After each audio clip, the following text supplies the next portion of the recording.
এই দেশে যেমন অনেক অত্যাধুনিক সুবিধা আছে, তেমনি আবার কয়েকটি অসুবিধাও আছে, বিশেষ করে শরীর খারাপের দিনগুলিতে।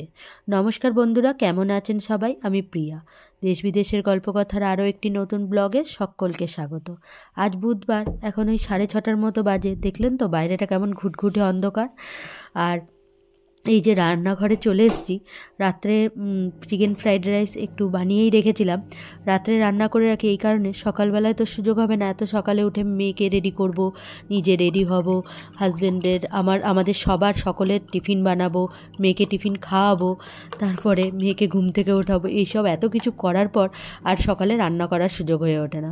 আর একটু পরেই হাজব্যান্ড একটু টিফিন খেয়ে, এই যে কফি বানাবো বলে দুধ গরম করছি, টিফিন খেয়েই বেরিয়ে যাবে আর কি। তো বাইরে প্রচণ্ড ঘন কুয়াশা, আর গলাটা শুনে বুঝতেই পারছেন যে কতটা ঠান্ডা লেগেছে।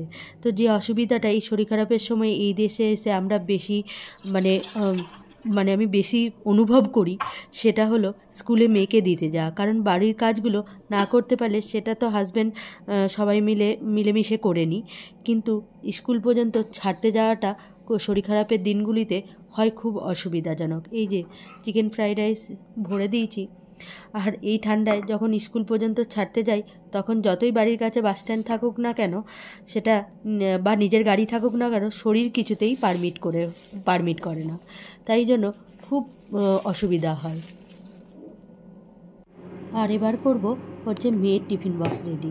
কারণ হচ্ছে মেয়ে এমনি স্কুলে টিফিন লাগে না, কিন্তু ওর বাবা যখন আনতে যায় তখন খাটুর একটু কেক বিস্কিট বাসে আস্তে আস্তে ও খেতে পছন্দ করে। কখনও খায়, কখনো আবার ফেরত নিয়েই চলে আসে, কারণ স্কুল থেকে তো ওদের খাবার দিয়েই দেয়, দুপুরের খাবার, ব্রেকফাস্ট, এগুলো সবই দিয়ে দেয়, তাই কোনো প্রয়োজন হয় না এই টিফিনটার। তো ওই জন্যই আর কি। কিন্তু এই ঠান্ডায় মেয়েকে যখন স্কুল পর্যন্ত ছাড়তে যাই, তখন যতই বাড়ির কাছে বাস স্ট্যান্ড থাকুক না কেন, আমার বাড়ির কাছে বাস স্ট্যান্ডটা মাত্র বাড়ি থেকে 400 মিটার দূরত্ব। তো 10 মিনিটের মধ্যেই আমরা পৌঁছে যাই, আস্তে আস্তে গেলেও 10 মিনিট লাগে। তো নিজের গাড়ি থাকুক না কেন, এই শরীরটা কিছুতেই পারমিট করে না। এদেশে এসে যখন শুনলাম স্কুল বাস মাত্র হাতে গোনা কয়েকটি স্কুলেই আছে, বাকি বেশিরভাগটাই বাবা অথবা মায়েরা স্কুলে পৌঁছাতে যায়। তো এই যে দুধটা কফিটা রেডি করছি, হাজব্যান্ড উঠে গেছে, মুখ টুক ধুয়ে, এবার ওরও টিফিনটা রেডি করে দেবো। সকালবেলায় একটু ব্রেড কফি এইগুলো খেয়েই অফিস যায়। তো সকালের টিফিনটা আর ওখানে যে করে না, হয়তো 1-2 কাপ কফি অফিসে খায়, কিন্তু ঘর থেকে কফি এই ঠান্ডার সময় না খেয়ে বেরোলেও তো একদম ভালো লাগে না। এতটাই ঠান্ডা থাকে সকালের দিকটা যে হিটার চালাতেই হয়, কোনো উপায় নেই এখানে। আর এই যে মেয়ের জল গরম আর মেয়ের খাবার একটু রেডি করছি, সকালের টিফিনটা।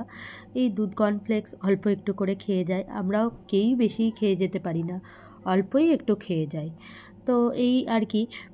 তো 1-2 দিন এই শরীর খারাপের সময় 1-2 দিন স্কুল না ফাটালে কিছু হয় না, কিন্তু তাহলে কি হয়, মেয়ে আবার 2 দিন স্কুল কামাই করলেই আবার 3 দিনের দিন 4 দিনের দিন বলতে থাকে, এই দিনগুলোতেও স্কুল যাব না। তাই এই অভ্যাসটা এখানেই এসে এরকম হচ্ছে। যদিও এই দেশটাতে তো বেশি দিন হয়নি ওর আসা, তাই মনে হয় এরকম হয়। বেশিরভাগ দিনই বলে আমি স্কুল যাব না। এটা আগে যখন দেশে পড়তো তখন এই জিনিসটা হতো না।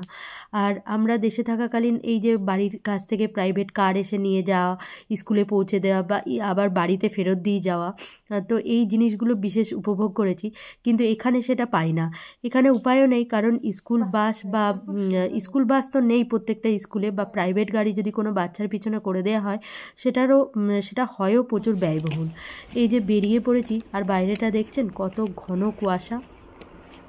তো তার জন্য এতটাই খরচা হয়, তো তার জন্য এখানে বাবা মায়েরা নিজেদের গাড়ি করে দিতে যান, অথবা এইরকম বাসে আর কি ছেলে মেয়েকে স্কুলে আমার মতো করেই পৌঁছে দিয়ে আসেন। তো এই অসুবিধাটা আমি শরীর খারাপ হলেই খুবই দেশের কথা খুবই মনে পড়ে, আর সেই সুবিধাটা খুবই মিস করি। তো যাই হোক, কি আর করা যাবে, যেটা যেখানে সেটা সেখানেই তো করতে হবে।